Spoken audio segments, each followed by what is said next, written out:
circulan esos diodos. Por tanto, esa capacidad de diodo, que está en inversa, la podemos expresar de esta forma, como una dependencia inversa de esta expresión, en donde md es una fracción, puede ser 0,5. Si tenemos una variación abrupta de los dopajes, esa md, recordad, es un medio o un tercio. Si recordáis el ejercicio 3 del examen, teníamos un tercio cuando teníamos una variación gradual en el dopaje entre la zona P y la zona N.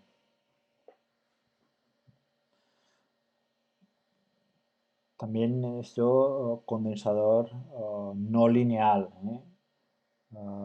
VGS y VGD también son no lineales, porque voy pasando de zona de operación en zona de operación.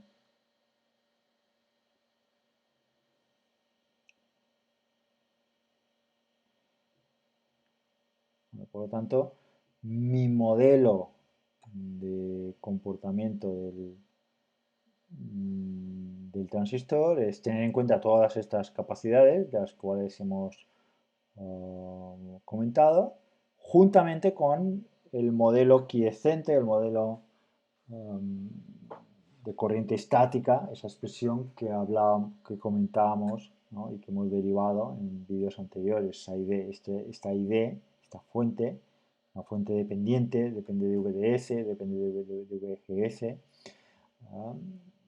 Tiene esas tres zonas de operación, que si corte, que si lineal, que si saturación.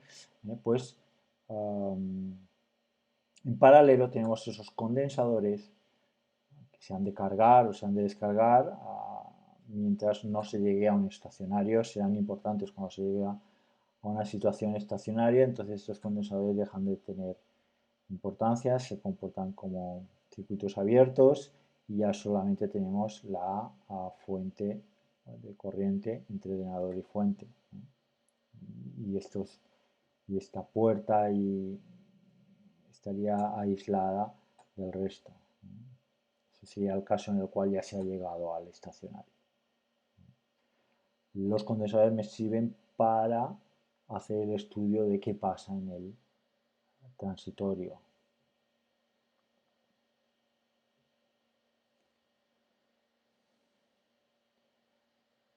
Bueno, igual como se hizo con el diodo, aquí derivamos un poco o linealizamos, hacemos un modelo lineal. Es decir, de mi modelo real, ¿no? Que sería este de aquí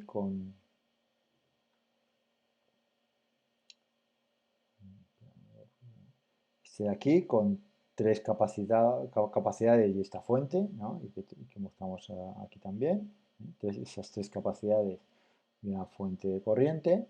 Ese es el modelo general. Pues ese modelo general lo vamos a linealizar. Esa corriente la linealizamos alrededor de un punto de trabajo.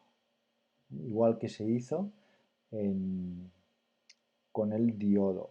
Recordábamos que con el diodo teníamos el V de Q y el I de Q, que eran los valores de trabajo, de corriente y de tensión. Pues aquí también tendremos una corriente de drenador de trabajo, una I de Q, sobre la cual le sumamos los términos lineales de dependencia con las tensiones de polarización. Tensiones de polarización, es decir, tensión de puerta y tensión de drenador, que suponemos oscilan alrededor de unos valores de quiescentes, ¿no? Unos valores de tensión de polarización. Por lo tanto, alrededor de los puntos de polarización, que sería VDSQ y VGSQ, aquí hay una rata, no es VT, esto es VGSQ, pues alrededor de estos dos puntos hacemos la linealización y tendremos unas pendientes que serán esas conductividades.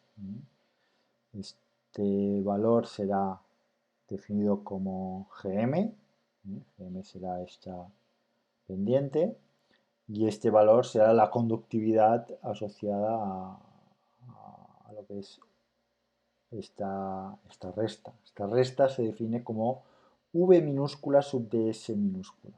Esta resta se define como V minúscula sub gs minúscula. Es exactamente igual a lo que se hizo con el diodo, con la dificultad añadida de que aquí tenemos dos terminales en lugar de uno. En el caso del diodo no teníamos esta tensión de puertas, solamente teníamos tensión de los bornes de los cuales me pasa la corriente, ¿no? Solamente teníamos este término lineal. Ahora le añadimos, ¿no?, esa linealización de qué es lo que pasa cuando además variamos VGS por alrededor de una VGSQ. Y todo eso añadido a esta expresión, el valor de corriente de drenador evaluado en esos dos puntos de polarización, en esas dos tensiones de polarización, que sería la I de Q. Esto es I de Q, esto es GM por esta diferencia, que es V minúscula GS minúscula. Esta derivada, que es conductancia, pues la ponemos aquí a su inversa, que sería la resistencia. La inversa de esta tiene unidades de resistencia, que es esta expresión de aquí, y en este caso multiplicado por esta diferencia, que es la tensión de drenador en pequeñas señales, a VDS, que es qué es lo que estoy añadiendo a VDSQ. A VDSQ le estoy añadiendo una perturbación de VDS. A VGSQ le estoy añadiendo una perturbación de, que denomino VGS. Es lo mismo que teníamos con el caso del diodo.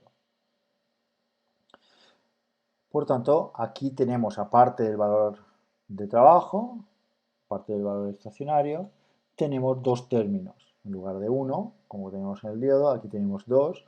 Uno dependiente de la tensión de pequeña señal de puerta y otro dependiente de la tensión de pequeña señal de drenador.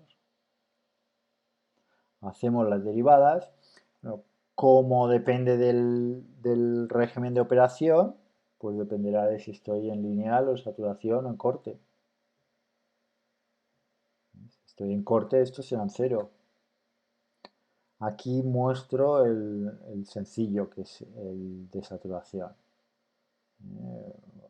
Hacemos las derivadas sobre la ID en el régimen de saturación, teniendo en cuenta una lambda, ese parámetro de modulación de canal. En este caso, esta es la expresión de corriente de saturación del nivel 1 de SPICE, con un parámetro lambda de modulación de canal. Y eso me da, en este caso, la dependencia con VDS es puramente relacionado con la lambda. Si lambda fuese 0, pues R0 sería infinito. Es decir, no habría dependencia con VDS. Por lo tanto, las ecuaciones de mi modelo serán esas expresiones de lineal, el modelo de pequeña señal, serán esas expresiones de corriente de polarización más las dos corrientes de pequeña señal de la I de mayúscula, más la debida a los condensadores, a la carga y descarga de los condensadores.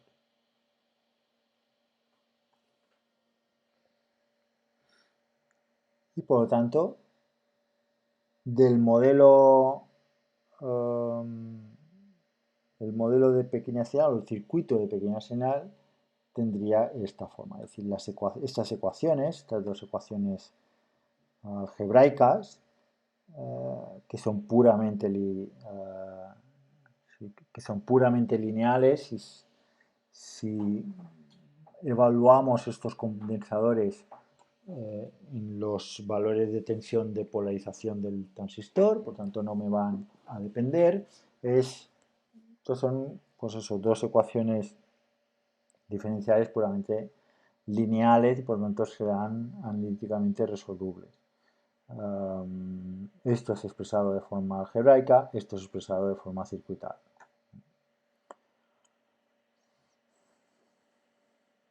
Por tanto, valores de Gm y R0 y luego valores de capacidad, pues dependiente de la región de operación en la cual esté.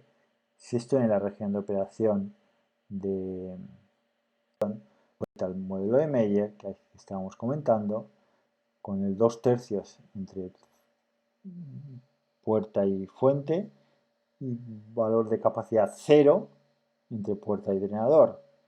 Por tanto, solamente entre puerta y drenador solo tendré VGDE. Y entre puerta y fuente tendré VGSE más S2/3. ¿no? Y eso se refleja aquí. ¿no? Solo entre puerta y drenador solo tendré ese capacitor CGDE. Entre drenador y sustrato, pues tendré ese capacitor del diodo en inversa. Que tenemos esa expresión de aquí. Que como lo evalúo en la tensión de polarización, tengo un valor fijo, por lo tanto C0 es un valor fijo.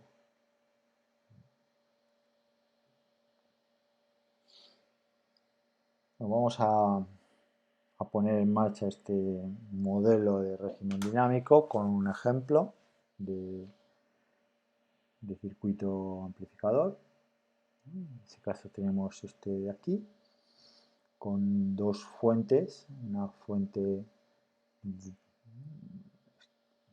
continua, esta VCC, de este punto, de este nodo, y este de aquí que serían mis tierras, estos cuatro de aquí se supone que están cortocircuitados, conectados a que serían mis referencias, mis 0 voltios, pues entre este punto de aquí y estas cuatro tierras yo tengo una fuente de valor VCC igual a 12 voltios. Cuatro resistencias con sus valores están aquí expresados, un transistor MOS en el cual mostramos el valor de VT, el valor de beta, lambda es igual a 0, no tenemos modulación de canal, un valor de RS y unos condensadores de desacoplo.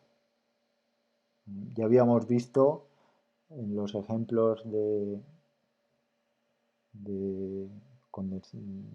los diodos operando en pequeña señal, que esos condensadores, cuando aplico superposición, porque aquí tenemos dos fuentes, tenemos VCC y tenemos la fuente en alterna, eso quiere decir que este oscila a una frecuencia distinta de esta, porque esta frecuencia 0 no está oscilando.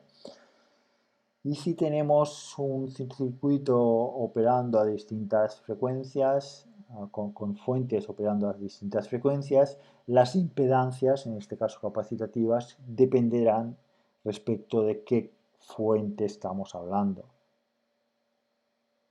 La impedancia capacitativa es inversamente proporcional a la frecuencia, S1 partido por J omega por C.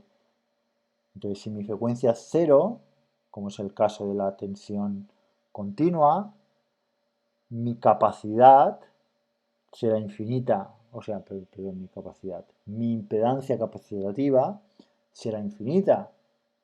Una impedancia de infinitos ohmios es un circuito abierto. Eso será cuando yo analice el circuito, la totalidad del circuito, porque al final cuando estoy aplicando esa superposición lo estoy analizando todo. Lo que pasa es que esta capacidad se comportará como un abierto cuando solamente tenga en cuenta VCC, que es mi tensión continua.